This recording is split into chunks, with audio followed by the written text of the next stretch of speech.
नमस्कार, मुद्दा में आपका स्वागत है। मैं हूं रविंद्र चौहान। अरुणाचल प्रदेश में अनलॉफुल एक्टिविटीज प्रिवेंशन एक्ट यानी APUAPA के तहत हिरासत में लिए गए सभी लोगों को रिहा कर दिया गया है। इससे पहले कई पार्टियों और नेताओं ने पत्र लिखकर सरकार से बंदियों को रिहा करने की मांग की थी।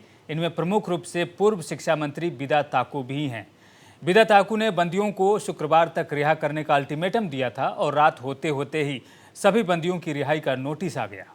अरुणाचल प्रदेश लोक सेवा आयोग की परीक्षा में हुए घोटाले की जांच के तहत प्रदर्शनकारियों ने अपने 13 सूत्रीय मांगों पर कार्रवाई की मांग करते हुए पिछले महीने 10 से 12 मई तक बंद की घोषणा की थी और इस बंद को प्रशासन ने अवैध घोषित किया था।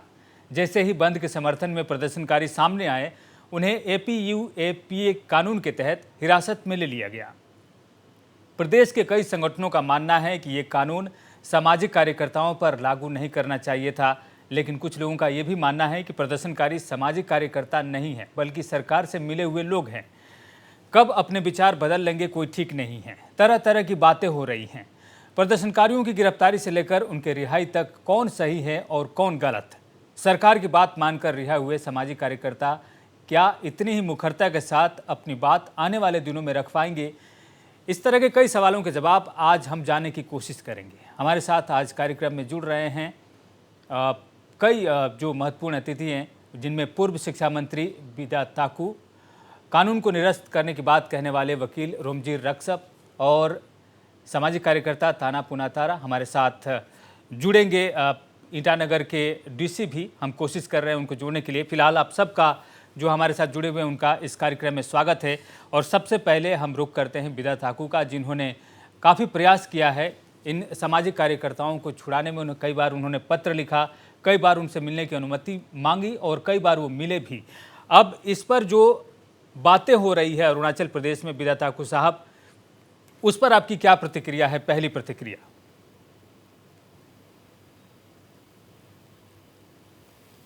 सबको नमस्कार, जितना भी व्यूअर है।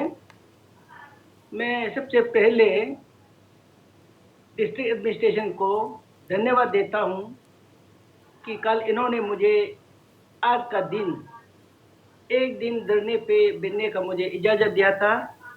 मेरा एक ही मांग था कि जो भी सोशल एक्टिविस्ट लोगों को 2/7 तारीख को रात को अफवाह के तहत रिलीज करने के बावजूद दोबारा इनको अरेस्ट करके सेंट्रल जेल जोलू में रखा था।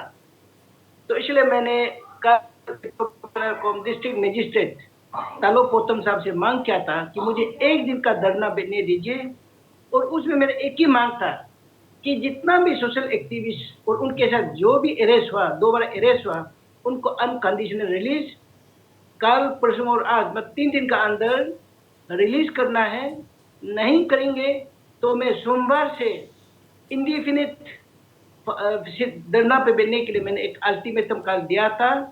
और बहुत अच्छा लगा, बहुत खुशी हुआ कि कल पता चला कि शाम को इनको 9 बजे के बाद सबको एक साथ रिलीज कर दिया बोला है। इसलिए मैंने कल आज का जो धरना था मैंने कल रात को ही मैंने कॉल ऑफ कर दिया।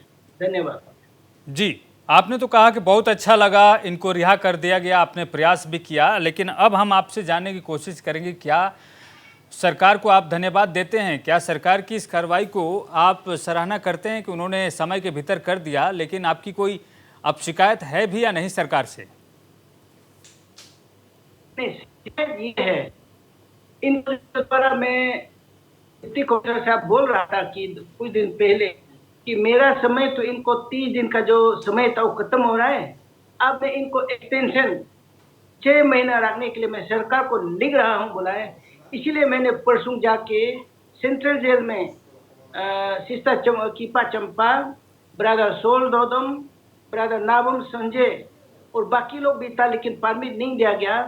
तो मैं इनसे सुना, पता चला कि इन लोग को अफवाह का तहत रिलीज तो हो गया, लेकिन 17 फरवरी को जो पान Arunachal zone action joint steering committee के साथ जितना भी पेरेंट्स एस्पिरेंट लोग मिल के जो वन कॉल में जो केस रजिस्टर हुआ था, उनके तहत दो बार इनको रखा गया बोला है।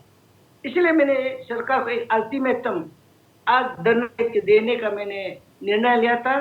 और सरकार ने वो अल्टीमेटम को सुन के, क्योंकि कल आज अगर मैं धरना पे बैठता तो कम से कम 6-7 हजार आदमी आज इंदिरा गांधी पार्क में टेनिस कोर्ट में आना था। कल बहुत लोगों ने 100 से ज्यादा लोगों ने फोन किया। मैं तैयारी कर रहा था, लेकिन रात को पता चला कि इन लोग को रिलीज किया जा रहा है।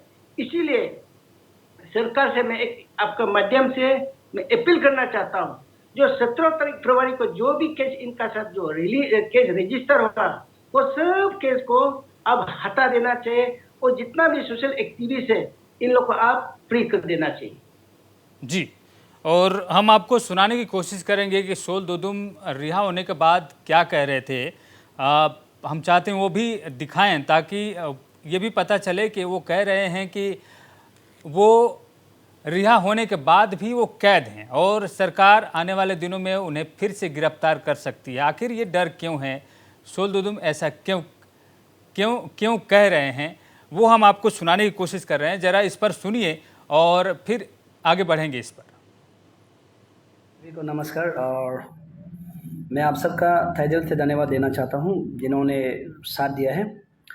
और मैं आप सबको एक बात बताना चाहता हूं, और ये सरकार के गंदा राजनीति जो खेल खेल रहा है, हम लोग को जितना टीम को आज निकल दिया है और आपो आपा से बोल के हम लोग को बंद कॉल थे, जो इस बार का जो बंद कॉल था हम लोग को रिलीज़ करके जो गया वाला फरवरी का 17 का बंद कॉल था, हम लोग को पूरा जितना भी एक्सपीरियंस जो है, जितना भी बंद कॉलर है, जितना भी सोशल एक्टिविस्ट लोग को फिर री से वो लोग FIR लॉन्च किया है। FIR लॉन्च करके हम लोग को वहाँ कोर्ट में दे के रखे, और हम लोग को अभी पुलिस जो अरेस्ट करने के लिए करके ढूंढ रहा है। और हम लोग को उसमें 18 करार में ये बात बोला था, पेमा खांडू जो और बामंग पिलिफ था, मामा नतुंग था, और ये हायंग मंगफी था, और बहुत सा लोग था, अंशु का प्रेसिडेंट था, और बहुत सा लोग था। उसमें ये बात बोला गया था कि जो 17 का बंद कॉल है उसको कभी भी कुछ नहीं करेगा, उसको FIR भी लॉन्च नहीं करेगा। सेक्रेटरी भी था, FIR भी लॉन्च नहीं करेगा, उसका केस नहीं बनेगा बोल के वो लोग गवर्नमेंट जो एश्योरेंस दिया था। लेकिन अभी देखा है तो सब बच्चा लोग को FIR लॉन्च करके रखा है, और हम लोग को सबको FIR लॉन्च करके फिर पुलिस लोग हम लोग को वहाँ में बुला रहा है, थाना में बुलाएगा फिर री अरेस्ट करने के लिए। मैं आप सबसे रिक्वेस्ट करता हूँ, सोल दोदुम प्लीज़ बंद कॉल मत कीजिए और मारपीट मत कीजिए। बंद कॉल देखिए, हम आज भी वादा किया कि दोबारा कभी बंद कॉल नहीं करेगा बोल के वादा किया है। आप सबको मेरा एक रिक्वेस्ट है कि बंद कॉल मत कीजिए और मारपीट मत कीजिए। और स्पेशली जो अभी पब्लिक है वो जानना चाहिए कि ये सरकार का चाल कैसे और सरकार कैसे खेल खेल रहा है। और जो अभी सरकार के अगेंस्ट में प्रोटेस्ट कर रहा है, आप सभी को मैं रिक्वेस्ट करता हूँ कि आप लोग कंटिन्यूस कीजिए, क्योंकि हम लोग को अभी तो रिलीज़ नहीं किया है। बहुत सारे लोग सोशल मीडिया में चला रहा होगा कि रिलीज़ कर चुका है। अभी हम लोग पूरा अटा पता लगाया, पूरा हम लोग छानबीन किया, तो हम लोग को अभी तो रिलीज़ नहीं किया है। ये बस एक दिखावा था कि आपू आपा से रिलीज़ कर दिया बोल के हम लोग को दिखावा था। लेकिन हम लोग को कल या परसों का अंदर में फिर ही अरेस्ट कर सकता है। हम लोग को वहाँ कोर्ट में केस दे के रखा है, इतना सेक्शन डाला है, 13-14 सेक्शन डाला है बोला है, हर पुलिस स्टेशन में हम लोग को FIR देने दिया है बोला है। तो सरकार ऐसा खेल नहीं खेलने से ठीक था। और अभी तक हम लोग हार नहीं माना है, हम लोग का 13 पॉइंट अभी भी बचा है, और हम लोग डेमोक्रेसी मूवमेंट शुरू करेगा। हम लोग हार नहीं माना है, क्योंकि हम सोचा था कि हम लोग को टोटली छोड़ दिया बोल के हम सोचे थोड़ा रेस करेगा सोचे। अभी फिर हम लोग पता लगाया बहुत सा लोग को अभी भी केस रजिस्टर करके रखा है, जो गया वाला फरवरी का 17 का। आप सबसे मेरा रिक्वेस्ट है, सोल दोदुम आपका साथ में है, पब्लिक आप हमारा साथ में। अभी तक हम लोग नहीं जीता है, हम लोग जब जीतेगा आपका साथ में प्रेस कॉन्फ्रेंस करेगा। आप सबको मेरा ये रिक्वेस्ट है कि हम लोग अभी भी लड़ाई जारी है, लड़ाई करते रहेगा। तो जब तक सरकार जो हम लोग का ये काम को नहीं कर देगा, हम लड़ते रहे। तो इनकी रिहाई एक दिखावा है, सोल दोदुम ऐसा कर रहे हैं, उस पर ये काफ़ी बड़ी बातें कर रहे हैं। इस पर प्रतिक्रिया ले लेंगे बिदा ताकू का, लेकिन बिदा ताकू के पास जाने से पहले ले लेते हैं एक छोटा सा ब्रेक।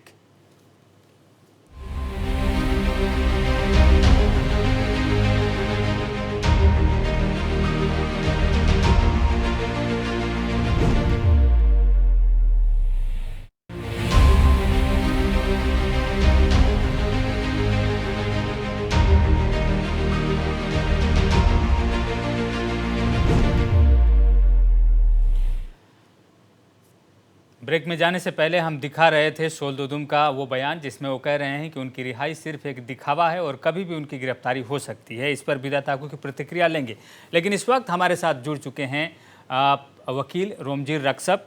रोमजीर रक्सप भी ये मानते हैं कि ये कानून जो है ये निरस्त होना चाहिए।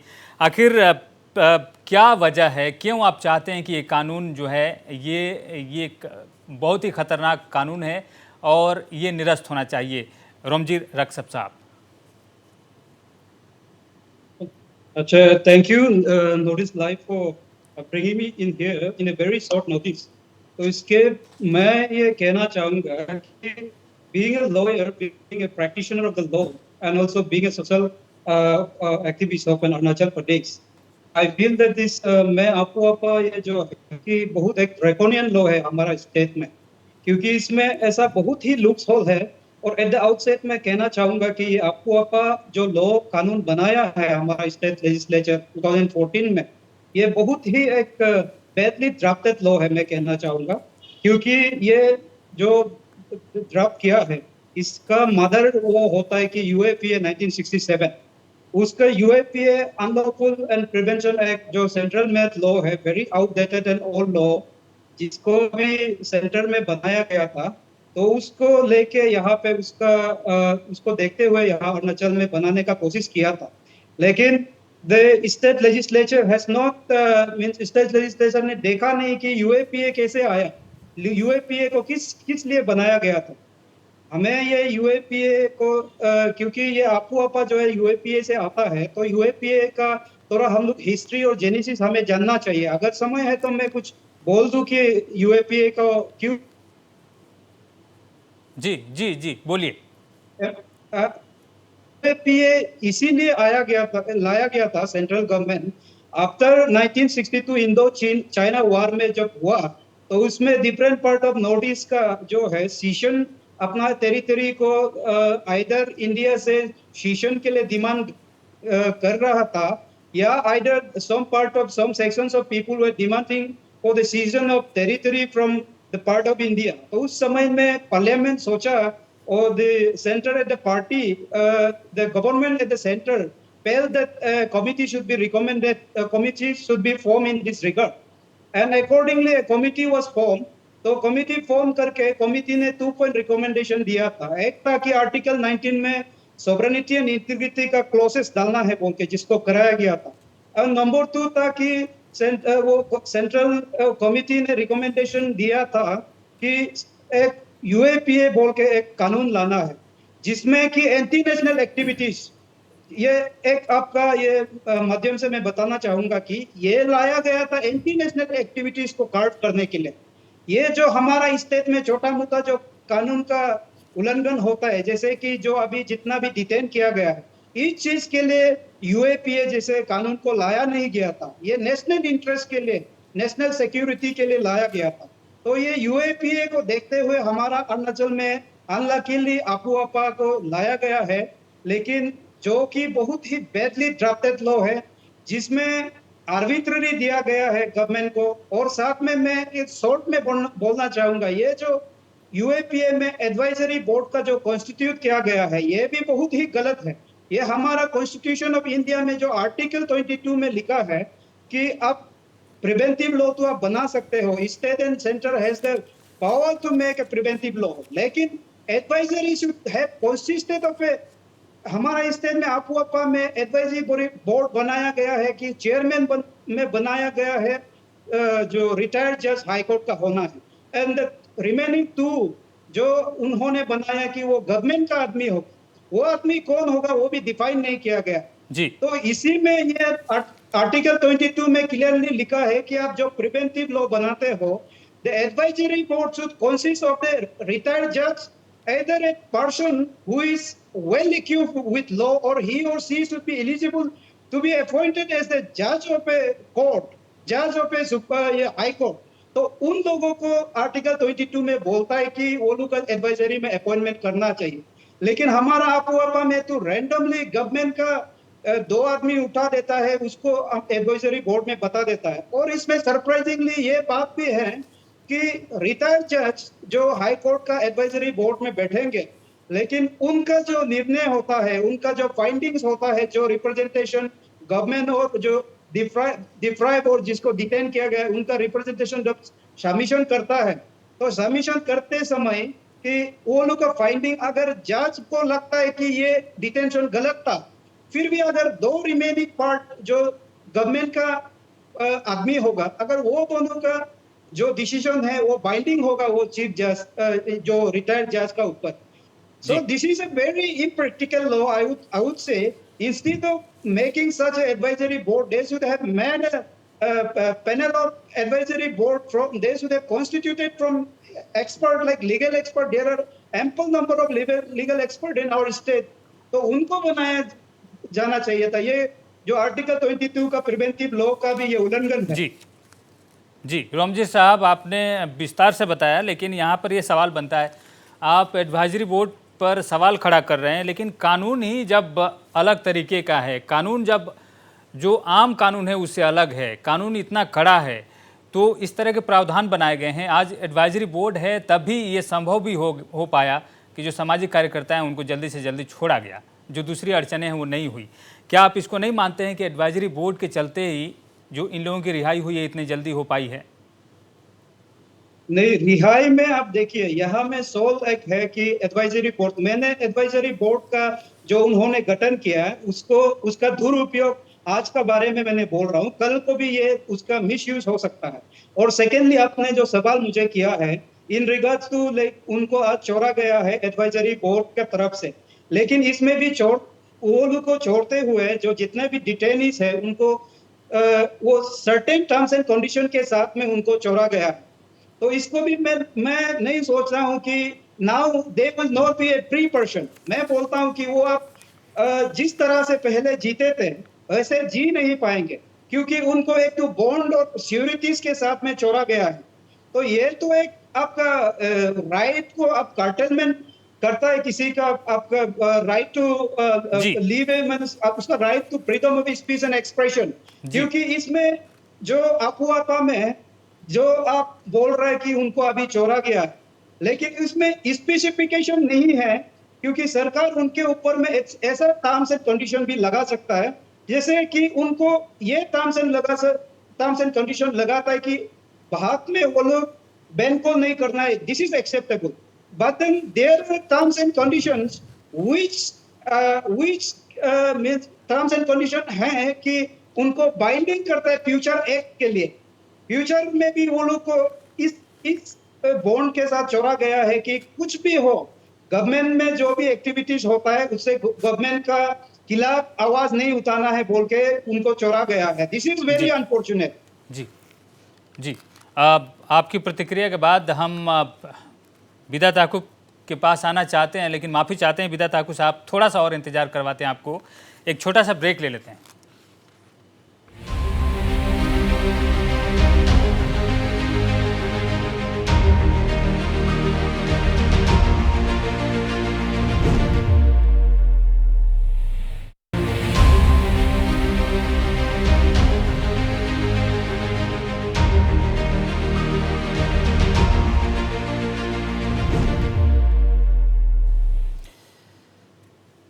ब्रेक के बाद मुद्दा में आपका स्वागत है. अरुणाचल प्रदेश में तमाम सामाजिक कार्यकर्ताओं को छोड़ा गया है जिन्हें APUAPA कानून के तहत हिरासत में लिया गया था, और इसके बाद अब ये सवाल खड़ा होता है कि आखिर इसमें जीत किसकी हुई है. क्या सरकार अपनी बात मनवाने में कामयाब रही, या ये प्रयास कि इन सामाजिक कार्यकर्ताओं को छोड़ दिया जाए और ये कानून जो है काफ़ी खतरनाक है, इस आधार पर इस पक्ष की जीत हुई है और सरकार की हार हुई. विदा ताकुब साहब इस प्रयास में लगातार लगे रहे और उन्होंने ये भी कहा कि वो अंत तक उन्होंने अल्टीमेटम दिया था और अल्टीमेटम के पहले ही उन्हें छोड़ दिया गया है.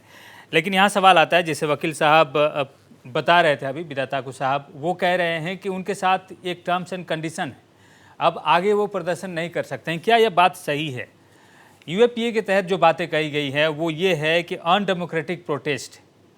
अनडेमोक्रेटिक प्रोटेस्ट जो है वो नहीं कर सकते हैं, न कि किसी तरह का प्रोटेस्ट. इसमें थोड़ा सा फर्क साफ होना चाहिए.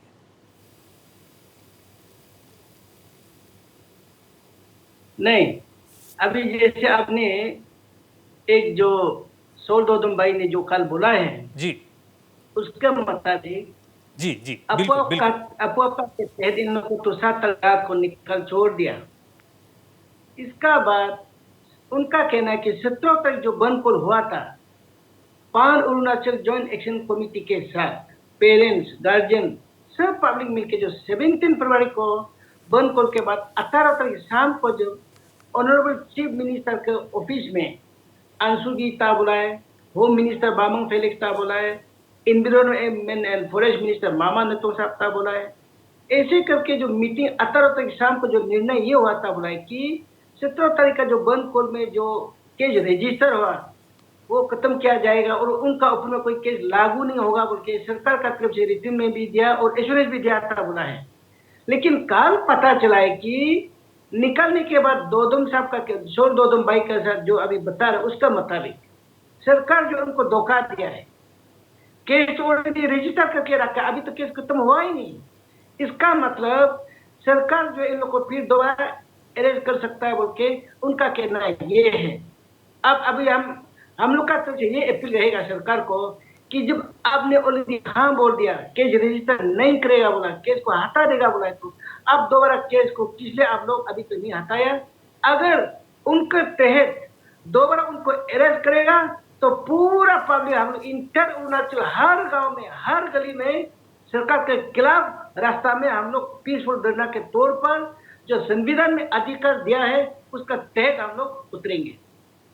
जी, तो ये आप कह रहे हैं कि अगर उनको फिर गिरफ्तार किया गया तो पूरा जो है आप मुहिम छेड़ेंगे, आंदोलन चलाएंगे। और लेकिन ये बात साफ होनी चाहिए विद्या ठाकुर साहब कि क्या उनके खिलाफ जो केस अब अलग अलग थानों में दर्ज हैं वो यूएपीए के तहत दर्ज हैं या आईपीसी के अन्य धाराओं में दर्ज हैं? पहले तो ये कहा जा रहा था कि अगर छोटे मोटे जो केस हैं आईपीसी की धारा में केस है तो वो ठीक है, चलता है, लेकिन यूएपीए जो यूएपीए के तहत जो केस है उसको हटाना चाहिए। सरकार उसको मान गई है। क्या आप इसे मानते हैं या आपको अभी संदेह लगता है कि यूएपीए के तहत ही उनके खिलाफ केस दर्ज हैं? नहीं, इनका मैं पर्सनल सेंट्रल जेल में जो मुझे मिला, संजय नागम भाई ने एक कागज मुझे पढ़ के सुनाया, दिखाया कि जो अफवाह के तहत जो इनको जो रिलीज अरेस्ट हुआ था वो केस तो खत्म हो गया, इन लोग को उसी के तहत रिलीज हो गया। लेकिन अभी जो दोबारा डिटेन किया, अरेस्ट हुआ, वो जो 17 फरवरी में जो बंद कॉल था, जो केस उसमें रजिस्टर हो रहा था, उस केस के तहत इन लोग को दोबारा डिटेन किया बोला है। इसलिए मैंने परसों कल डिप्टी कमिश्नर साहब से एक दिन उनका सपोर्ट में जो री अरेस्ट हुआ, जो री डिटेन हुआ, उनका सपोर्ट में अनकंडीशनल रिलीज के लिए मैंने कल आज का दिन एक दिन धरना देने के लिए मैंने परमिशन लिया था और परमिशन दिया था। मैं कल इसके तहत मैं पूरा रेडी कर रहा था तो शाम को फोन आया कि 8:30 बजे 9 बजे फोन आया कि इन लोग को रिलीज किया जा रहा है। तो इसलिए मैंने आज धरना भी छोड़ दिया और जो अल्टीमेटम दिया था उसको मैं कल शाम को ही समाप्त कर दिया।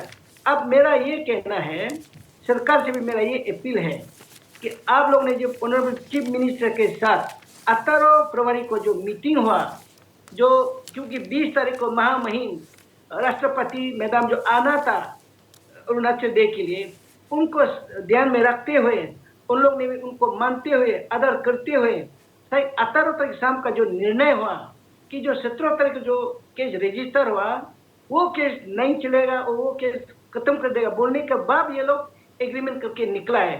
अब सरकार दोबारा उस केस को किस आधार पर फिर इनको वो केस में रखा हुआ है। इसीलिए सरकार से ये अनुरोध करता हूं कि वो केस को अभी जल्द से जल्द आज के अंदर, क्योंकि आपने वादा किया, आपने बोला कि केस नहीं होगा, केस खत्म कर दिया जाएगा, तो जब आपने अपना मुख से और रिटर्न में आपने दिया है तो फिर दोबारा उस केस को क्यों लागू किया जा रहा है? ये तो एक धोखा हो गया ना जी। ये जी। तो आपका जो सोशल एक्टिविस्ट लोग, जो कमिटी में जो लोग आपके साथ में जो निर्णय किया, नेगोशिएट हुआ, उनके साथ में धोखा है और पब्लिक को भी आपने धोखा दिया इसका मतलब।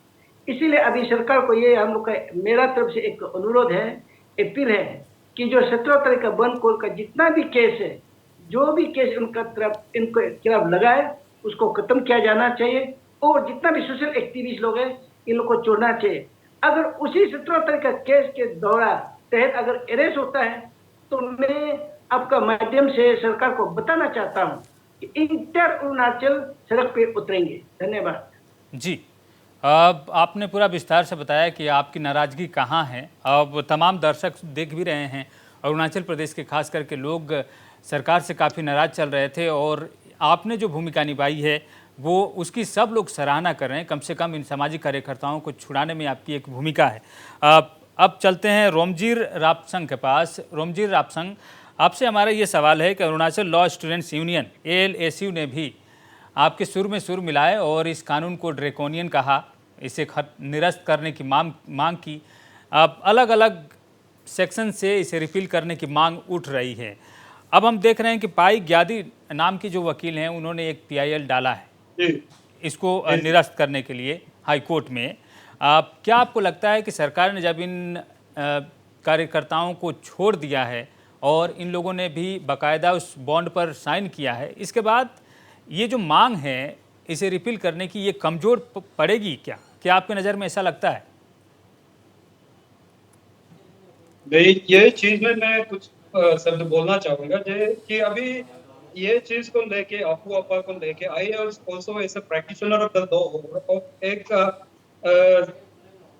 यहाँ का अरुणाचल का नागरिक होने के नाते मैं भी ये चीज को आपू अपा को एक ड्रैकोनियन और आर्बिट्ररी लॉ मानता।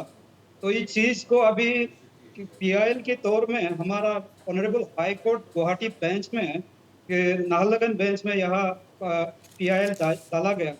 इसमें इसका रेमिडीज है आपू अपा को लेके, किस तरह से आपू अपा को आप वो कर सकता है, आपका कि इलाज क्या हो सकता है। अगर बोलने से इसको जो आलसू ने जो मांग किया है ये बहुत ही अच्छा मांग है। अगर स्टेट गवर्नमेंट अपना लेजिस्लेचर में लाके, अपना स्टेट असेंबली में लाके अगर इसको रिपील करता है या सर्टेन सेक्शंस ऑफ ये जो आपू अपा में ड्रैकोनियन है और जो सेक्शन बहुत ही मींस ऐसे रैंडमली बनाया गया है, किसी को बुला के बाहर से जो ड्राफ्टिंग कर रहा था बाहर का एक बुलाया गया था और रैंडमली ड्राफ्टेड लॉ को अगर स्टेट लेजिस्लेचर में इसको अमेंडमेंट करता है तो बहुत अच्छी बात है। और इस चीज में मैं एक बोलना चाहूंगा स्टेट गवर्नमेंट को, यहाँ पे आपू अपा लॉ जो हमारा स्टेट में उस लॉ में यूज किया जा रहा है जो गवर्नमेंट के अगेंस्ट में आवाज उठाता है। लेकिन आपू अपा लॉ के तहत आप ईटानगर में आइए, कभी आपका नोटिस लाइव वाला को विजिट करवाइए, यहाँ हर जगह आपका वो गवर्नमेंट क्वार्टर एनक्लोज है। और आज यहाँ पे बरसात हुआ फिर भी हमारा यहाँ पे अभी टेम्परेचर 33 to 34 डिग्री में आ रहा है और हर जगह आर्ट कटिंग है। हर जगह आप देखिए कि आप बाहर ही नहीं रहा स्टेट में, इसके कारण गर्मी भी बहुत आ रहा है। तो ये चीज में आपू अपा को भी सरकार लागू कर सकता है। आप क्वार्टर जो एनक्रोचमेंट करता है उसके लिए भी वो पब्लिक प्रॉपर्टी को डैमेज करता है। देयर आर सेक्शंस इन आपू अपा, इस चीज को भी जो सरकार का प्रॉपर्टी को नुकसान कर रहा है उसके ऊपर आपको आप क्यों नहीं लगाते हो? क्यों आप जो ये हमारा पेन जेसी और ये जो छात्र है जो अपना मांग उतार रहे उनके ऊपर ही क्यों? और जो बैन कॉल अगर ऑर्गेनाइज सेक्टर से अगर बैन कॉल का ऐलान होता है उस पर आप क्यों नहीं लगाते हैं? तो मुझे नहीं लगता है कि आलसू का जो डिमांड है स्टेट गवर्नमेंट को आपू अपा को अमेंडमेंट करवाना है अपना स्टेट लेजिस्लेचर में लाके, इससे कुछ होने वाला नहीं है। अभी हमारा सोशल एक्टिविस्ट मेरे बड़े भाई गेदी ने यहाँ पे नाहरलगुन में PIL डाला है, तो मैटर तो अभी सब्जुडाइज है कोर्ट में। तो अभी हमको लगता है कि हमारा ऑनरेबल कोर्ट भी एक फेवरेबल ऑर्डर जरूर देंगे।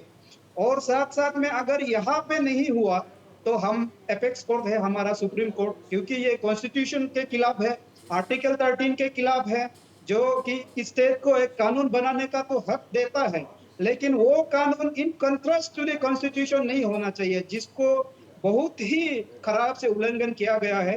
तो इस चीज को अगर यहाँ पे हमको या ये हाई कोर्ट से अगर रिलीफ नहीं होता है या फेवरेबल ऑर्डर नहीं होता है तो हम लोग जरूर हाई कोर्ट सुप्रीम कोर्ट जाना चाहेंगे। और साथ साथ में मैं अभी थोड़ा डिबेट में लेट आया हूँ, लेकिन मैं अभी जो आपका सोल दोदुम जी अब जो विदा ठाकुर जी से जो सवाल कर रहे थे जी, सोल दोदुम और उनके जो पहले जो 14 को प्रोटेस्ट हुआ था, तो मैं ऐसे पब्लिक ऑफ अरुणाचल प्रदेश और ऐसे bonafide citizen of Arunachal Pradesh मैं भी ये कहना चाहूंगा कि उस समय में जो भी हुआ उसको गवर्नमेंट माफ कर चुका था और उसमें जितने भी जिनको भी मारा पिटाया गया था, जो तशल में पुलिस और जो प्रोटेस्टर के ग्रुप में जो उनको चोट भी लगा था, जैसे कीपा चामा मैडम का साथ में भी जो चोट लगा था, जितने भी नुकसान हुआ था, इंजरीज हुआ था, उसको भी गवर्नमेंट भरपाई करेगा बोल के गवर्नमेंट की तरफ से एक तो नोटिस ऑर्डर निकला गया था, है जो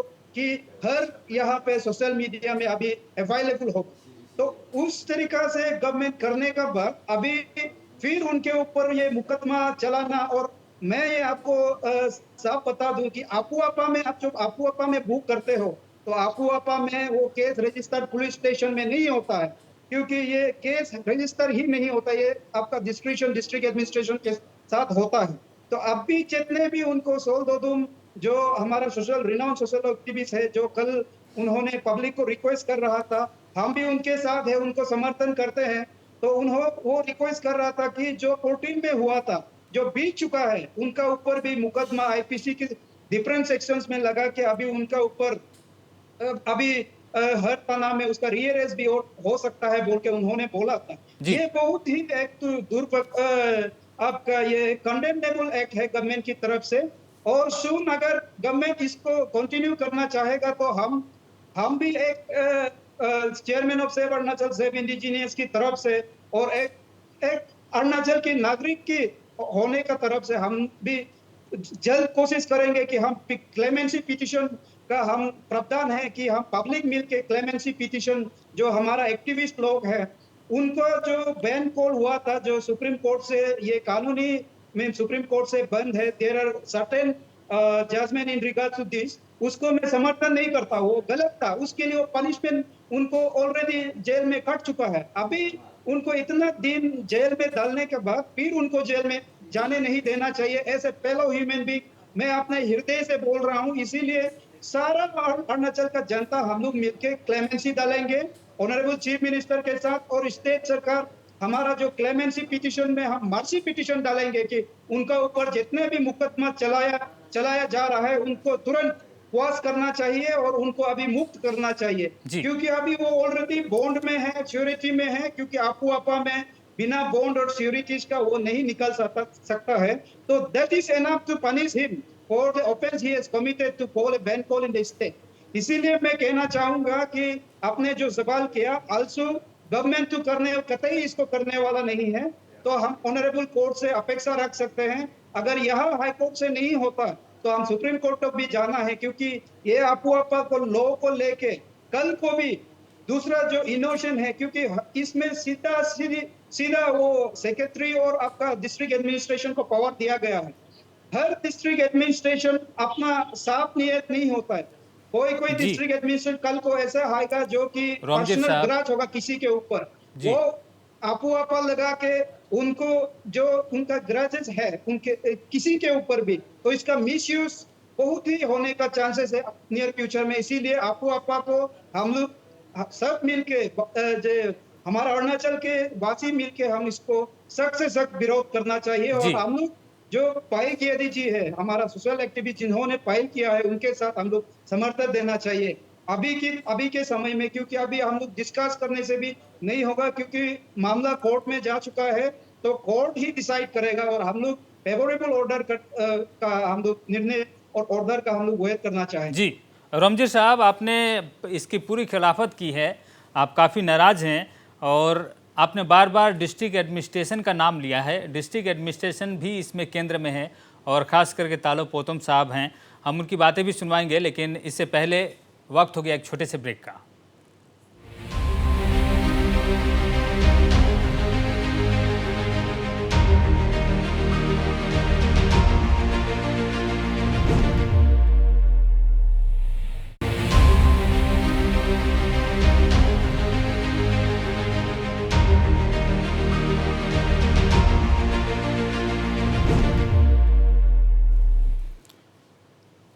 ब्रेक में जाने से पहले हम बातें कर रहे थे, डिस्ट्रिक्ट एडमिनिस्ट्रेशन के अंदर काफ़ी क्षमता आ जाती है इस कानून के तहत, और इस समय हमारे साथ जुड़ रहे हैं खुद तालो पोतम साहब जो ईटानगर कैपिटल रीजन के डीसी हैं।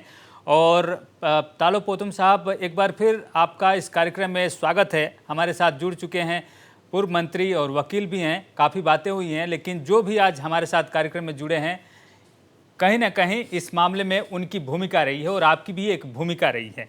तालो पोतम साहब, आपको माना जाता है कि आप उन लोगों के पास जाते हैं, मनाने की कोशिश करते हैं और नहीं मानते हैं तो आप कुछ कानून जो है उसका इस्तेमाल करते हैं। लेकिन इस बार आप काफ़ी सख्त थे, ऐसा कई लोगों का मानना है। लेकिन यहाँ पर जो सवाल हो रहा है वो ये हो रहा है कि आने वाले दिनों में भी आप प्रदर्शनकारियों के हाथ बांध रहे हैं, क्योंकि एक कंडीशन आप दे रहे हैं जिस पर उनको साइन करना होता है। वो इस तरह से ये कहा जा रहा है, सोल दोदुम ने कहा है कि वो रिहा होकर भी रिहा नहीं है। ऐसा क्यों है आखिर? क्या उनके ऊपर और क्या क्या मामले हैं कि वो ऐसा महसूस कर रहे हैं कि वो रिहा होकर भी रिहा नहीं है, यानी उन्हें छोड़ा जा चुका है फिर भी वो डर रहे हैं कि उन्हें फिर गिरफ्तार किया जाएगा? तालोक पोतुम साहब। हाँ जी, आपका व्यूअर्स को नमस्कार। और आपने जो अभी सवाल पूछा, उस सवाल का मेरा ऐसे कोई जवाब तो बनता नहीं है। जिस दिन उसको रिहा कर रहा था वो सोल दोदुम भी सवाल हमको पूछा था इसका बारे में। तो हमारा जो क्रिमिनोलॉजी में दो सिस्टम है, एक है प्रिवेंटिव है, एक क्यूरेटिव है। और उनका जो बातें हुई है वो जो है वो फरवरी महीना में जो कुछ घटना हुआ, बनकोल के दौरान कुछ घटना हुआ, उसके बदौलत उनका ऊपर में कोई केस है बोला। तो हमारा यहाँ जो प्रिवेंटिव लॉ में हमारा जो एग्जीक्यूटिव मजिस्ट्रेट है वो मेरा काम, मेरा रेस्पॉन्सिबिलिटीज है। लेकिन जो ऑलरेडी क्यूरेटिव लॉ का जो बात है, जो ऑलरेडी उन्होंने कुछ ऑफेंस आईपी सेक्शन 12 के अंदर में कुछ कर दिया है, वो मेरा जुरिडिक्शन में नहीं है, वो जुडिशियल कोर्ट में होता है। मैंने उनसे बात हुआ था और हमने उनका वीडियो भी देखा है, और आज और कल का अंदर में जो वीडियो उन्होंने जारी किया है, तो हमसे कोई कनेक्टेड नहीं है। और आपको ये जुडिशियल कोर्ट का और पुलिस इन्वेस्टिगेशन का ऊपर में वो रहेगा। जी, एक और सवाल जी, एक और सवाल तालोक पोतुम साहब। ये कहा जा रहा है कि ये जो आने वाले दिनों में अनडेमोक्रेटिक जो प्रोटेस्ट है वो नहीं करेंगे, ये लिखित में आपने उनसे लिया है, इसका क्या मतलब है? क्या अगर वही कोई मामला अगर उठाना चाहें, शांतिपूर्वक प्रदर्शन करना चाहें, तो उस पर भी रोक होगी क्या? नहीं, उन्होंने ये सवाल हमसे पूछा था। हमने जो कहा है वो कि बंद कॉल जो है सुप्रीम कोर्ट का आदेश है। हमारा सिस्टम में कानून हमारा जुडिशरी बनता है, और एक सुप्रीम कोर्ट का जो ऑर्डर होता है, उसका जजमेंट होता है, वो भी एक कानून होता है। दूसरा जो कानून है जो हमारा लेजिस्लेचर लोग जो अभी अनलॉफुल एक्ट बनाया, ये दोनों कानून है। तो मैंने उनको यही कहा कि ये कानून में जो बंद कॉल है वो इलीगल है, अनडेमोक्रेटिक है, अनकॉन्स्टिट्यूशनल है, इसको बिल्कुल ही नहीं करना। तो उन्होंने यही बोला कि ये तो बिल्कुल नहीं करेंगे। और मुझे वो सवाल पूछा था कि कुछ सरकार के ऊपर में हमारा जो कुछ पॉलिसी वगैरह में अगर गलत लगेगा, कुछ काम गलत लगेगा, उसको प्रोटेस्ट कैसे करेंगे। हमने बोला कि आपने एक साल पहले शायद वो सेपा से फुट मार्च करके ईटानगर आया था। जब ईटानगर आया था, उनको हम जहाँ पे धरना स्थल है उनको वहाँ में बैठने दिया, हमने उसको पुलिस सिक्योरिटी दिया। उसने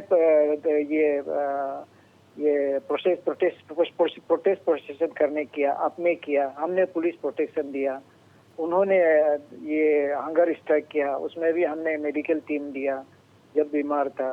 तो जहाँ डेमोक्रेटिक सेटअप में डेमोक्रेटिक गवर्नमेंट है और डेमोक्रेटिक गवर्नमेंट का ऊपर में आपको कुछ बात करना है, तो आप डेमोक्रेटिक जो प्रोटेस्ट सिस्टम है वो आप करिए, उसको हम लोग साथ देंगे। लेकिन जो अनडेमोक्रेटिक, अनकॉन्स्टिट्यूशनल, इलीगल है, जिस बंद कॉल को मैं बात कर रहा हूँ, इसको तो आप नहीं करना है। जो डेमोक्रेटिक आप सिस्टम में जो है आप करिए। इसमें हमारे ऊपर भी अभी रिसेंटली उन लोगों ने परमिशन लिया है, हमने परमिशन दिया है प्रोटेस्ट करेगा बोल के। जो सिस्टम में है उनको हमने उनको बता दिया। तो हमारा साथ उनका जो भी बात हुआ वो खत्म हो गया। अभी जो बात वो कह रहा है वो शायद हमको जो क्योंकि मेरा पास रिकॉर्ड नहीं है, क्योंकि वो पुलिस और जुडिशियल कोर्ट में चलता है, तो मुझे उसका कुछ जवाब नहीं देने के है। जी, हम समझ रहे हैं। आपके दायरे में जो भी चीज़ें हैं आपने उसे सुलझाया है, लेकिन जो उनका डर है, वो ये कह रहे हैं कि पहले के कई मामले हैं, पहले के कई केसेस हैं। हाँ जी, वही जुडिशरी जी, वाला उस पर आप टिप्पणी नहीं, रेगुलर केस है, रेगुलर कोर्ट में। जी, उस पर आप टिप्पणी नहीं करना चाहते हैं? नहीं, मेरा सब्जेक्ट मैटर नहीं है, इसलिए मैं कुछ नहीं कर पाऊंगा। जी, ये एक सवाल आपसे, आखिरी सवाल ये मेरा रहेगा कि आपने जिस तरह से मनाया है इन सामाजिक कार्यकर्ताओं को, पूरा एक सौहार्दपूर्ण माहौल रहा, आपने उनको इतना ठीक से बताया कि आने वाले दिनों में क्या करना है, नहीं करना है, वो भी समझे, लेकिन जब वो बाहर आए तो वो बिल्कुल ही इसके उलट बात कर रहे हैं। वो कह रहे हैं कि उनके साथ धोखा हुआ है। इस पर आप कुछ कहेंगे? नहीं, वो जो हमने भी सुना है उसका वीडियो को, वो जो धोखा का बात कर रहा है वो 17 फरवरी ना 18 फरवरी का बात कर रहा है। ये हमारा जो ये जो अभी प्रिवेंटिव डिटेंशन होता है ना, इसका बारे में उन्होंने नहीं कहा। जी, आप वीडियो में भी देखेगा, और मेरा भी जितना भी उनका साथ 1-2 घंटा और 1-2 बार जितना भी चर्चा हुआ है, मैं उसको वीडियो रिकॉर्डिंग करके रखा है। जी, उसमें भी हम आपको जरूरत होने से आपको हम शेयर भी कर सकता है। जी, यहाँ पे हमारा बीच में बहुत अच्छी एक बहुत फ्रेंडली वे में हम लोग बातचीत किया है, और वहाँ पे हमने यही समझाने की कोशिश किया, इतना यही चीज को इम्प्रेस करने की कोशिश किया है कि बंद कॉल जो है सुप्रीम कोर्ट का ऑर्डर का मुताबिक से है कि ये इलीगल है, अनऑथोराइज्ड है, अनडेमोक्रेटिक। उन्होंने भी यही बोला है कि यस, मैं भी इसको मानता हूँ। और कल को हाँ, हम तलोपुतम डीसी भी बोलने से भी वो बंद कॉल नहीं करेंगे। और अभी का वीडियो में भी आप देखेंगे, वो तो यही अपील कर रहा है कि जो भी हो आप लोग वायलेंस नहीं करेंगे और ये बंद कॉल नहीं करेंगे। जी, ये उन्होंने कहा भी कहा। और मेरा साथ में, क्योंकि ये तालोपुतम ने या ये कोई नया नियम नहीं बनाया है, सुप्रीम कोर्ट का निर्देश है। और हमारा अनलॉफुल एक्ट जो है, हमारा लेजिस्लेचर जो लोग इलेक्ट करके उनको पावर एंड अथॉरिटी दिया है कि on behalf of the public they will legislate the law. तो वो एक लॉ को ऊपर में हम कुछ नहीं बोल सकता है, उनको भी मानना है, मुझे भी उनको इम्प्लीमेंट करना है। तालोपुतम साहब, एक छोटा सा सवाल आपसे है। 44 लोगों के ऊपर ये केस था, और जो कुछ आपके दायरे में है वही आपसे पूछ रहा हूँ। उसमें 3 लोग फरार हैं, उनके बारे में क्या कुछ आप बताएंगे? क्या उन्हें पकड़ा जाएगा? जी, देखिए, हमारा कोशिश यही रहता है कि लोग रियलाइज करें, कि समझे कि ये लॉ जो है सभी का भलाई के लिए, क्योंकि बंद कॉल करता है। हमारा इस समय का आपका अभी पुलिस मैनेजमेंट में करोड़ का खर्चा हो जाता है, लोगों का हमारा जीडीपी का मुताबिक, यानी कि उनके खिलाफ कार्रवाई हो सकती है। हाँ, नहीं, इसलिए हमारा कोशिश ये रहा है कि इन तीनों को भी आप हमारा जो सोल दोदुम और इन लोग का टीम को भी बोला है कि उनको सरेंडर करने के लिए हमने बोला है। जी, तो बिल्कुल, सरेंडर करता है तो अच्छा है, लेकिन समझ गए। इसके लिए नेक्स्ट 19 तक का हमारा टाइमलाइन है। ये 19 का बाद उनका जो प्रॉपर्टी है वो सीज हो जाएंगे।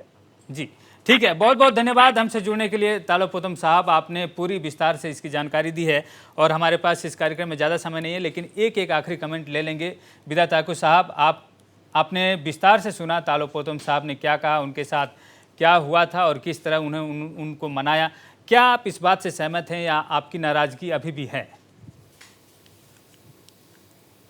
बहुत संक्षिप्त में उत्तर दीजिए। देखिए, मैं तालोपुतम साहब का बात सुना है, तो उनका कहना तो सही है वो, क्योंकि अफवाह के तहत जो उन्होंने जो डिटेन किया उसको ही वो सिर्फ बोल रहा है।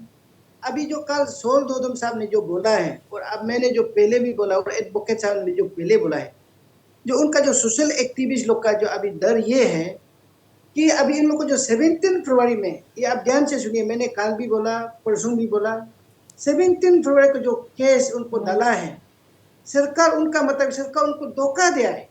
क्योंकि 18 तारीख शाम को जब सीएम साहब का साथ में उनका साथ जो मीटिंग हुआ था, उसमें